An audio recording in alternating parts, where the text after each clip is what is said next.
Shri Shyam steno classes YouTube channel. यहाँ आपको मिलेगी रेगुलर क्लासेज स्टेनो डिक्टेशन की। स्टूडेंट्स चैनल को बेल आइकन को दबाएं ताकि आपको नए वीडियोस की नोटिफिकेशन मिलते रहें और चैनल को सब्सक्राइब भी करें। इस वीडियो के डिस्क्रिप्शन में व्हाट्सएप ग्रुप का लिंक दिया हुआ है, उससे आप हमारे ग्रुप से जुड़ सकते हैं। यदि आप नए स्टूडेंट हैं और स्टेनो कोर्स ज्वाइन करना चाहते हैं तो डिस्क्रिप्शन में दिए गए नंबर पर कॉन्टैक्ट कर सकते हैं। Now ready for dictation in 10 seconds. Start. जब कभी तानाशाह देशों की बात होती है तो हमारी अंगुली सबसे पहले चीन पर उड़ती है। उसके बाद नंबर आता है उत्तर कोरिया, सऊदी अरब, जॉर्डन और वियतनाम आदि का। मगर अब जिसका नाम हमें लेना चाहिए उसे हम आम तौर पर छोड़ देते हैं विराम। मेरे विचार से वह देश रूस, जो 1990 के दशक से लोकतांत्रिक उदारवाद का नकली चादर ओढ़े घूम रहा है, जबकि सबसे बड़ा एक तंत्रवादी देश वही है। कुछ माह पहले वहाँ रायशुमारी करा कर ये तप कराया गया कि 2024 के बाद भी पुतिन अगले 2 कार्यकाल के लिए राष्ट्रपति बने रहेंगे विराम। बीते मंगलवार को वहाँ के सदन डूमा में नया विधेयक पारित किया गया, जिसके तहत पुतिन और उसके परिवार पर आजीवन कोई मुकदमा नहीं चलेगा। क्या ये लोकतांत्रिक कदम है? Question mark. कुछ सप्ताह पहले ही विपक्षी नेता अलेक्सी नवेल्नी को जहर देकर मारने की कोशिश की गई थी।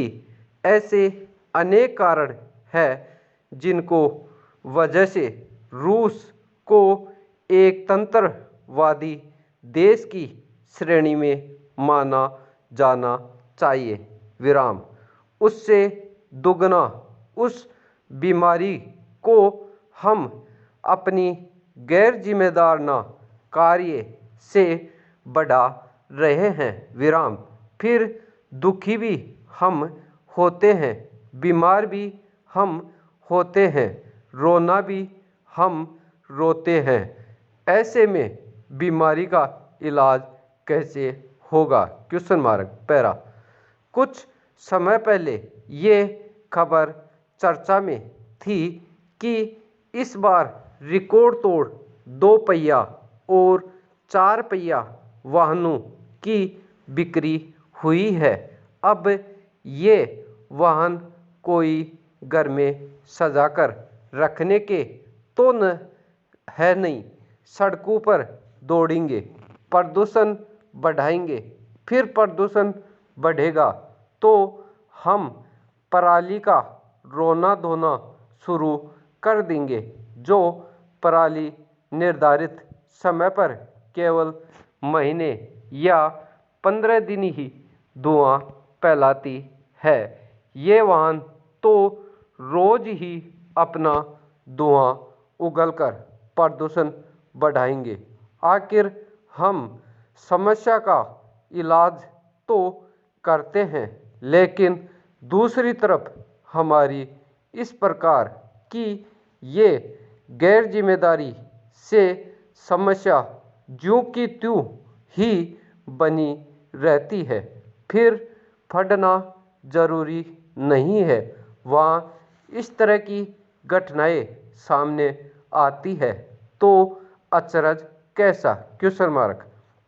माना कि आस्था की राह में अक्सर ज्ञान महत्वपूर्ण नहीं है, फिर धर्मज्ञ को चाहिए कि वह अंधविश्वास न परोसे। यक्ष प्रश्न ये है कि अगर अंधविश्वास की गिरफ्त में अनपढ़ हैं तब तो बात समझ में आती है, मगर पढ़े लिखे लोग भी इसके शिकार हो तो ये किसकी गलती है? Question mark. संविधान में नीति निर्देशक सिद्धांत दिए गए हैं, हालांकि वह किसी भी सरकार के बाध्यकारी नहीं है, लेकिन विभिन्न सरकारों द्वारा इन निर्देशक तत्वों पर ध्यान देना जरूरी नहीं समझा गया, जिसके नतीजे इस रूप में सामने आते हैं। विराम पैरा ही हमें वसुदेव कुटुंबकम जैसे महान और सौहार्दपूर्ण आचरण का पाठ पढ़ाती है। किसी व्यक्ति के लिए कोई राय उसकी जाति, धर्म, रंग, नस्ल के आधार पर नहीं बनाएंगे। शांति और सौहार्द बिगाड़ने वाली कोई घटना होने पर हमें उसका दोष धर्म, जाति को न देकर उन असामाजिक तत्वों को देना होगा और पुलिस को उन पर कड़ी कार्रवाई करनी होगी। विराम पैरा। कोरोना की दहशत से दुनिया उभर नहीं पाई है। निश्चित रूप से ऐसे में कोई लापरवाही जिंदगी के लिए घातक हो सकती है। बार बार सरकारी चेतावनियों के बावजूद कुछ लोग अनदेखी पर आमदा है। त्योहारी मौसम में बाजारों की भीड़ खतरनाक नतीजे की ओर इशारे करती है। देखा जाए तो आम लोगों से ज़्यादा सरकार परेशान है, जो संक्रमण के खिलाफ लड़ाई में लगातार लगी है। लोगों को जागरूक करने के हर तरीकों का इस्तेमाल किया जा रहा है। इस महामारी के खिलाफ मोबाइल ट्यून से आते कोरोना संदेश का भी खासा महत्व है, लेकिन वह बात भी काफ़ी हद तक सही है कि मोबाइल पर बार बार कोरोना संदेश का आना खिदर पैदा करता है। आज के वक्त में मोबाइल आकस्मिक ज़रूरतों। विराम स्टॉप।